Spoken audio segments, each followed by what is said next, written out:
Saludos, espero que te encuentres bien. Esta semana te traigo la historia de un puertorriqueño que alcanzó notoriedad en el mundo del narcotráfico.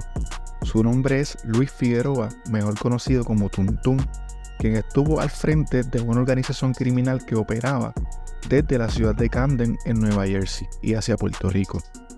Esta es la historia de cómo este joven comenzó desde abajo, escaló posiciones dentro de una organización criminal y terminó enfrentando la justicia federal tras años de violencia, traición y muerte.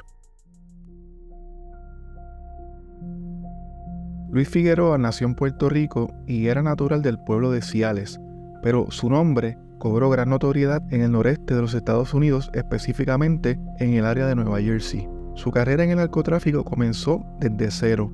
En el 1990, gracias a unos contactos que tenía en un punto de drogas conocido como The Alley, Tuntún llegó desde Ciales hasta la ciudad de Camden en Nueva Jersey. Su primer trabajo dentro de la organización fue como empacador. Allí él dividía la droga en porciones pequeñas y las empacaba de forma que estuvieran listas para la venta en la calle. Era un puesto bajo, pero Tuntún lo asumió con mucha disciplina, ya que tenía aspiraciones de crecer dentro de la organización. Pero mientras hacía su trabajo, Tuntún observaba, aprendía y esperaba su oportunidad. Pronto esa oportunidad llegaría. Tuntún descubrió que uno de los supervisores del punto estaba robando mercancía. Este se lo comunicó a Saúl Febo, el jefe del punto, quien decidió expulsar a ese supervisor de su organización. A partir de ahí, Tuntún tomó su puesto. Saúl Febo sabía que el negocio era demasiado peligroso y por alguna razón quería alejarse o tener un rol menos participativo, así que le hizo una propuesta a Tuntún que éste no pudo rechazar. Saúl le iba a dar la mitad de todas las ganancias del punto si él corría el negocio. Fue así como Tuntún empezó a consolidar su poder dentro de la organización conocida como The Alley o simplemente The Organization. En 1993, Tuntún y Saúl Febo quisieron probar la lealtad de Manolín de Jesús. Un empleado del que sospechaban quería tomar control del punto. Tuntún y Saúl le pidieron a Manolín que asesinara a dos de sus mejores amigos porque supuestamente estos estaban conspirando contra la organización. Pero cuando Manolín fue a ejecutar a sus amigos, falló deliberadamente los disparos y en vez de matar a sus amigos, mató a un joven inocente de 21 años que pasaba por el lugar de los hechos. Con esta acción de fallar a propósito y no matar a sus amigos, se confirmaba que Manolín no era leal a la organización y era necesario que pagara por su error. 2 meses después, Tuntún tomó la decisión de matar a Manolín. Luego de tomada la decisión, Tuntún le pidió a Manolín que llegara hasta un apartamento. Al llegar, Tuntún le quitó las armas y uno de sus hombres, conocido por el apodo de Chill Will, le amarró las manos. Acto seguido, Tuntún ejecutó a Manolín de 2 disparos en la cabeza. Luego de esto, trató de asesinar a la esposa de Manolín, pero el arma del sicario que éste envió falló. La mujer pudo escapar y algún tiempo después, Tuntún llegó a un acuerdo con ella que le salvó la vida. Él le ofreció $10,000 y un Ford Mustang a cambio de que se mudara a Puerto Rico y no volviera nunca más a Camden. Incluso el Ford Mustang se lo envió desde New Jersey hasta Puerto Rico. Tuntún poco a poco consolidó su organización y la misma se volvió famosa debido a su brutalidad y a su violencia. Al mismo tiempo, mientras operaba en Camden, también operaba aquí en Puerto Rico.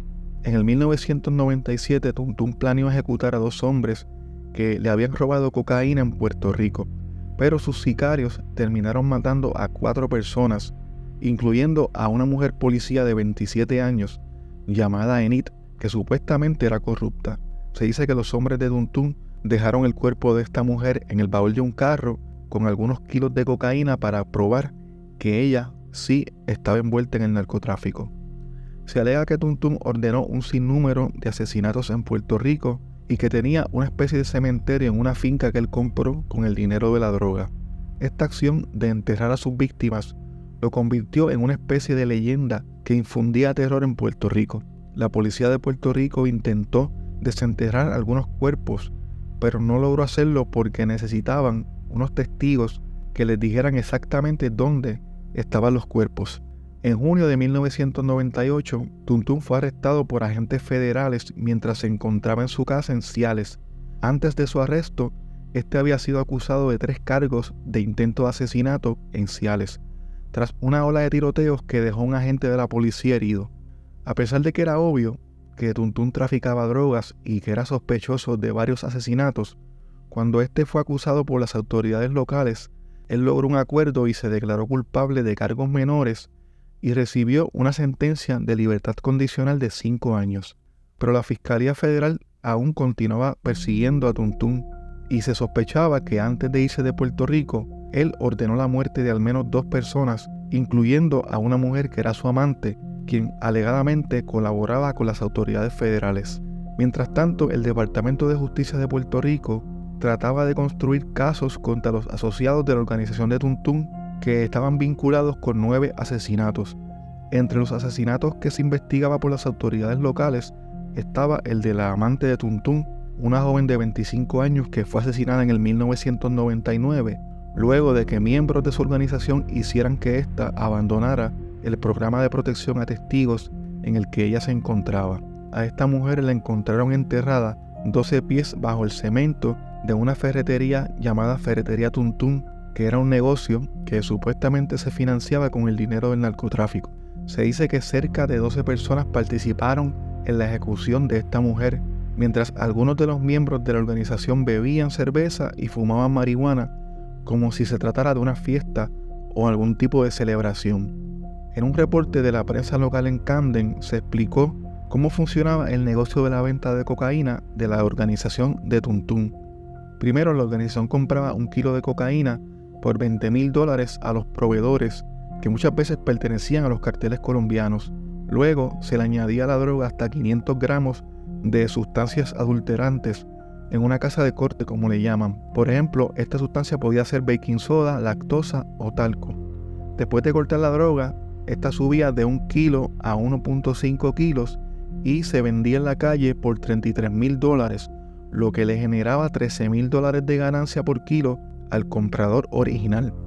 El siguiente paso del proceso era pagarle a un embolsador o un empacador, como lo fue Tuntún al comienzo de su carrera, para que éste dividiera la droga en aproximadamente unas 6,000 bolsitas de 1/4 de gramo. Los vendedores vendían estas bolsitas en la calle a $20 cada una, alcanzando una cifra total de $120,000. Por lo tanto, una inversión original de $20,000 generaba $100,000 de ganancias por cada kilo.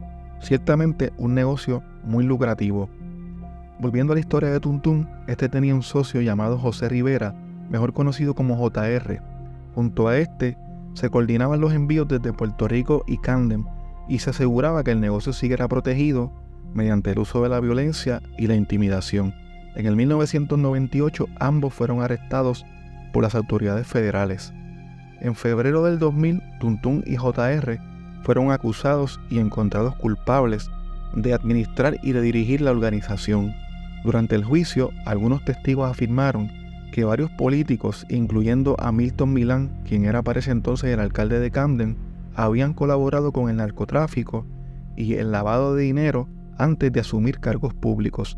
El alcalde Milton Milán fue condenado ese mismo año a 7 años de prisión por lavado de dinero y corrupción pública. Durante uno de los procesos que se llevó a cabo contra Tuntún, un jurado determinó que su organización había traficado más de 5 kilos de cocaína, lo que conllevaba una condena de cadena perpetua y multas millonarias. Antes de ser condenado, Tuntún llegó a un acuerdo con los fiscales federales para recibir una pena de 35 años de prisión, evitando así una condena de cadena perpetua. Por su parte, JR se convirtió en testigo de la fiscalía para lograr una reducción sustancial en su sentencia.